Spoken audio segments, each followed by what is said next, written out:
Phasor and phasor diagram पर जो है वो पढ़ाने जा रहे हैं। मेरा एक सुझाव होगा कि मेरा बेसिक्स ऑफ अल्टरनेटिंग करंट पर मेरा एक लेक्चर है, इसे देखने के लिए आप आई बटन क्लिक करें, उसे आप पढ़ेंगे तो आपको काफ़ी इस मैंने अल्टरनेटिंग करंट समझने में सुविधा होगी। उसमें मैंने बहुत अच्छे ढंग से इलेबोरेट किया है एसी क्या है और एसी अल्टरनेटिंग करंट और अल्टरनेटिंग वोल्टेज का रिलेशन को भी क्लियर किया है, और साथ साथ एसी और डीसी में क्या फ़र्क है उसको भी क्लियर किया है। इसलिए उसे पढ़ लेंगे तो पूरे एसी चैप्टर पढ़ने में आपको काफ़ी आनंद आएगा।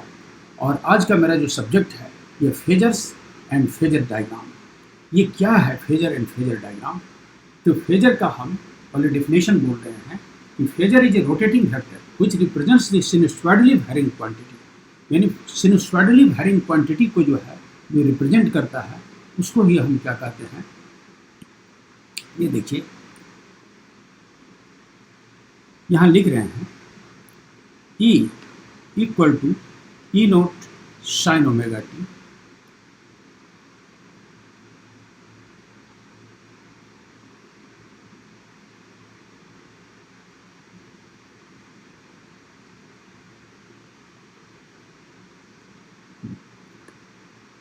E equal to E naught sine omega T, और इसको इक्वेशन 1 ले लेते हैं।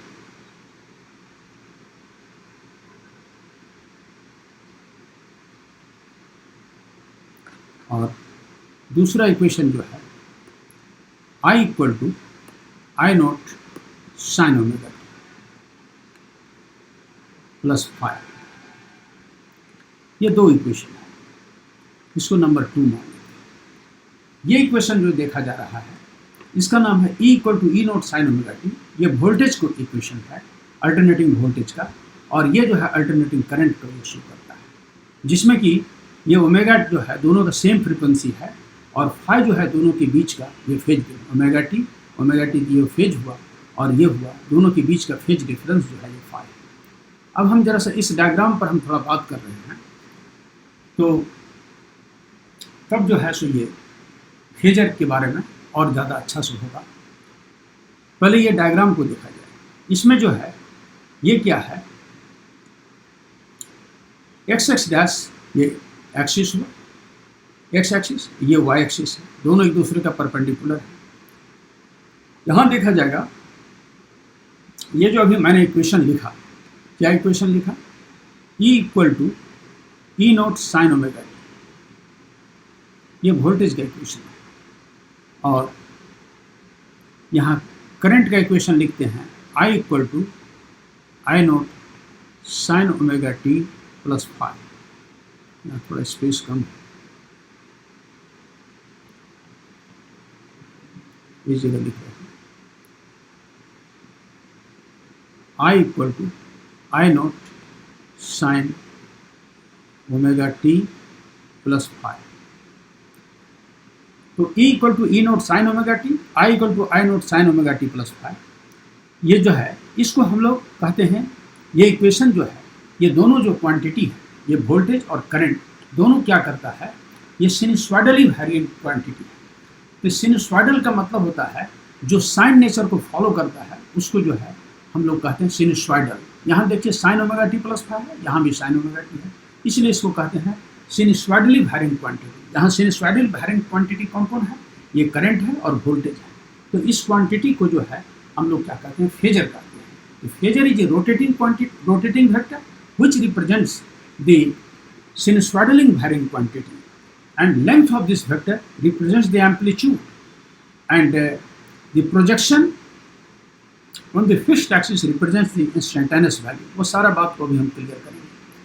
तो यहाँ ये देखा जाए, ये जो है ये x एक्सिस है, ये है y एक्सिस है, और इस इक्वेशन को हम शो कर रहे हैं पहले करंट, ये वोल्टेज का, ये वोल्टेज का देखिए कि E नोट जो है ये क्या हो गया, ये एम्पलीट्यूड हो गया, ये वोल्टेज का एम्पलीट्यूड हुआ। यहाँ इसको हम OA से रिप्रेजेंट कर रहे हैं, यहाँ I नोट को जो है यहाँ हम OB से रिप्रेजेंट कर रहे हैं। यहाँ देखिए ये एंगल कितना है, ओमेगा टी है, और मैंने OA जो है एंगल ओमेगा टी बना रहा है, और OB जो है ये कितना बना रहा है, OA और OB के बीच का एंगल कितना है, फाई है। तो OB जो है एक्स एक्सिस से जो एंगल बना रहा है वो कितना होगा, ओमेगा टी प्लस 5। तो इसका जो करंट का जो है, यानी ये इक्वेशन जो हुआ I equal to I naught sine omega T, तो आई नोट जो है और यहाँ ई नोट जो है, ये क्या है, ये वोल्टेज एम्पलीट्यूड हुआ, ये करंट एम्पलीट्यूड हुआ। तो ग्राफ में जो है यहाँ दिखा रहे हैं, ये वोल्टेज एम्पलीट्यूड को शो करता है, वो भी जो है सो ये करंट एम्पलीट्यूड को शो करता है। तो एक्चुअली हम बता रहे हैं कि ये जो है सो फेजर जो है, फेजर क्या है और फेजर के बारे में, तो फिर उसके बाद जो है सो उस क्वांटिटी को हम लोग कैसे रिप्रेजेंट करते हैं। यहाँ कह रहे हैं कि फेजर हुआ लेंथ, मतलब लेंथ ऑफ द एम्पलीट्यूड। तो length of the amplitude voltage के केस में ई नोट है और करंट के केस में आई नोट है। तो इस दोनों को जो है यहाँ देख रहे हैं कि इसका प्रोजेक्शन लेते हैं इस एक्सिस पर, यानी वाई एक्सिस पर। तो ओ एम के वैल्यू को हम लोग क्या कहते हैं, इंस्टेंटेनियस वैल्यू ऑफ इसका, ये हो गया वोल्टेज का। और ओ एम जो है यहाँ पर हम परपेंडिकुलर ड्रॉप करते हैं, तो आई जो है ये शो कर रहा है, ये कैपिटल आई ये शो कर रहा है, देखिए यहाँ डायग्राम में भी आई है, ये आई शो कर रहा है इसको ओ एम को, और ओ एम को हम लोग क्या कहते हैं, ये जो हुआ so instantaneous value of the current, and E naught and I naught is the maximum value, या इसको एम्पलीट्यूड कहेंगे, ये वोल्टेज एम्पलीट्यूड, ये करंट एम्पलीट्यूड, ये इंस्टेंटेनियस वैल्यू हुआ करंट का ओ एम, और इसका इंस्टेंटेनियस वैल्यू कितना हुआ वोल्टेज का ओ एम। तो ये प्रोजेक्शन जो है इंस्टेंटेनियस वैल्यू शो करता है, और यहाँ जो मतलब जो रेडियस जो है, यहाँ पर रेडियस कहने मतलब इसका, ये सर्किल का जो रेडियस है, ये जो है सो इसके लिए ये एम्पलीट्यूड को शो करता है, ये इसका एम्पलीट्यूड है। एक्चुअली है क्या, ये जो बनाया गया है, हम ओ को सेंटर और ओ ए को रेडियस लेकर के हम एक जो है सो यहाँ सर्किल जो है बनाते हैं। और ये सर्किल देख रहे हैं, ये सर्किल इस तरह से ये चला। कैसे सर्किल बना, ओ को सेंटर और ओ ए को रेडियस लेकर के हमने एक सर्किल ड्रॉ किया, और फिर ओ को सेंटर और ओ बी को रेडियस लेकर के जो है यहाँ एक सर्किल ड्रॉ किया, ये सर्किल बना। अब क्या करते हैं, इस पर जो है सो हम परपेंडिकुलर प्रोजेक्ट करते हैं। किस पर प्रोजेक्ट करते हैं, वाई एक्सिस पर। वाई एक्सिस पर क्या परपेंडिकुलर हुआ, एम हुआ, और एम जो हुआ, और फिर इसी वाई एक्सिस पर बी से हम एक परपेंडिकुलर ड्रॉप करते हैं, ये हुआ बी एन। तो अब हम इसको समझाना चाहते हैं। एक्चुअली ये फेजर जो डायग्राम में जो है, आपने ये दो बात बताया कि इसका जो है एम्पलीट्यूड, यानी ये बताए कि ई नोट और आई नोट को एम्पलीट्यूड कहते हैं, ये डायग्राम में दिखाए, और ये ओमेगा टी है, ये ओमेगा टी प्लस फाइव है। इसको हम थोड़ा अलग से फिगर बना के बताएंगे, तो आप इसको और अच्छा से समझ में आएगा। ये देखा जाए, ये हम एक डायग्राम बना रहे हैं।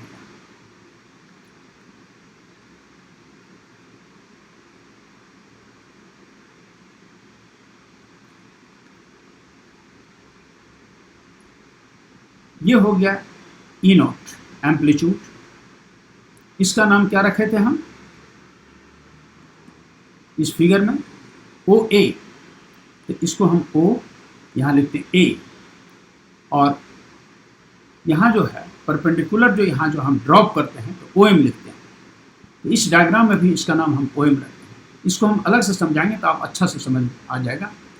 और इस एंगल को हम ओमेगा टी कहते हैं। तो और इसको हम कोई नाम, इसको पी ही रख लीजिए। तो ये जो हुआ इस ट्रायंगल में, ये ओ ए हुआ, और ए से जो हम परपेंडिकुलर प्रोजेक्ट किए एम, तो एम जो प्रोजेक्ट किए हैं परपेंडिकुलर, ये एम जो हुआ, इसी को यहाँ हम एम ये शो किया है। और ये देखा जाए ओ पी पैरेलल है किसका, एम का, और ये एंगल, ये लाइन इससे मिलती है, तो ये अल्टरनेट एंगल इस अल्टरनेट एंगल के इक्वल हो जाएगा। तो इसको हम ये बना रहे हैं, ये एंगल मान लिया कितना, ओमेगा टी। अब इसको हम दिखाना चाहते हैं कि कैसे हुआ, फिर इसको अब यहाँ लिख रहे हैं इन ट्रायंगल ओ ए एम, ओ ए, इससे बता रहे हैं ओ ए एम ट्रायंगल में ये ओमेगा टी, तो ये भी ओमेगा टी, क्यों, अल्टरनेट एंगल इक्वल हो जाता है। ये ओमेगा टी है, तो ये भी एंगल क्या हो जाएगा, इसको भी हम ओमेगा टी लिखेंगे। और तब ये लिखेंगे in triangle O A M sine omega T, sine omega T equal to क्या हो जाएगा, perpendicular by hypotenuse O M by O A. और आप ये देख रहे हैं कि ओ एम का वैल्यू जो है, एक्चुअली ओ एम को हमको निकालना है, यहाँ ओ ए का वैल्यू कितना है, ई नोट है, क्यों ई नोट है?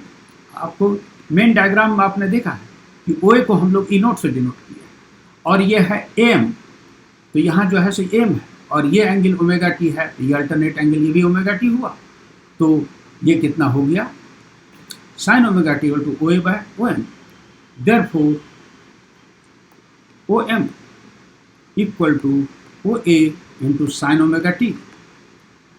और आप देख रहे हैं ओ ए का वैल्यू जो है इस डायग्राम में कितना ई ओ है, यहाँ भी मेन डायग्राम जो मेरा है इसमें क्या है, ये ई नोट को डिनोट करता है।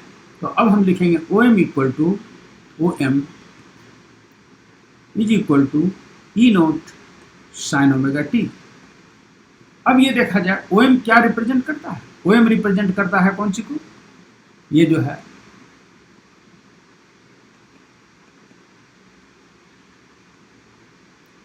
ओ एम रिप्रेजेंट करता है कौन सी को, वोल्टेज का जो है instantaneous value.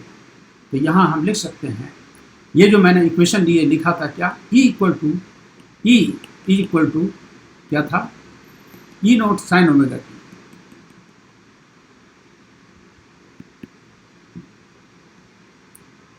E equal to E naught sine omega T and I equal to I naught sine omega T plus 5। तो अब यहाँ ओ एम के वैल्यू हम कितना देख रहे हैं, ओ एम का वैल्यू मेरा कितना हुआ, इसको लिखेंगे capital E equal to E naught sine omega T. तो क्या है इसमें ये बता रहे थे कि ओ एम को हम लोग क्या कहते हैं इंस्टेंटेनियस वैल्यू, और ये जो है मतलब और ओ ए को क्या कहते हैं एम्पलीट्यूड, और ओमेगा टी क्या हुआ इसका फेज।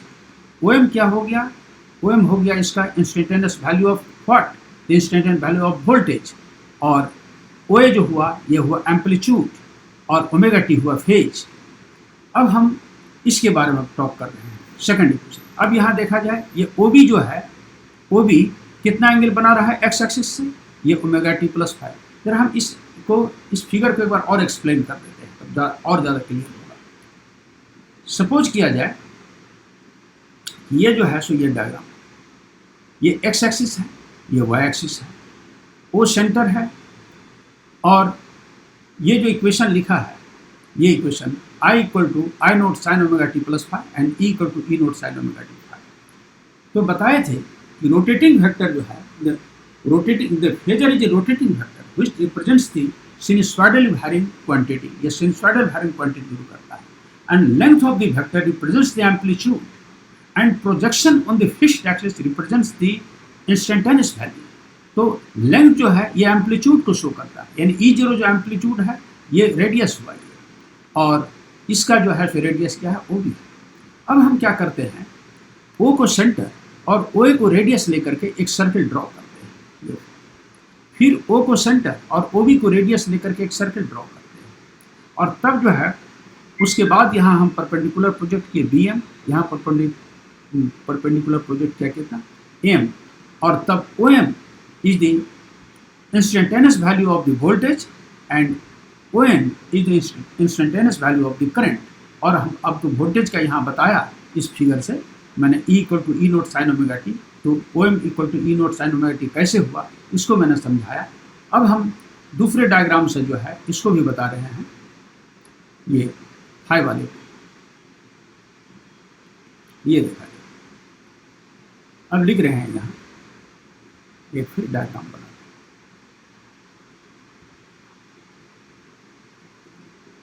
ये सपोज किया जाए ये पॉइंट बी है, और मेन डायग्राम में आपको ये देखे हैं बी जो है, बी क्या है यहाँ से ओ से बी के बीच जो है, ओ से बी के बीच जो डिस्टेंस है इसको हम लोग क्या कहते हैं आई नोट, यानी करंट एम्पलीट्यूड कहते हैं।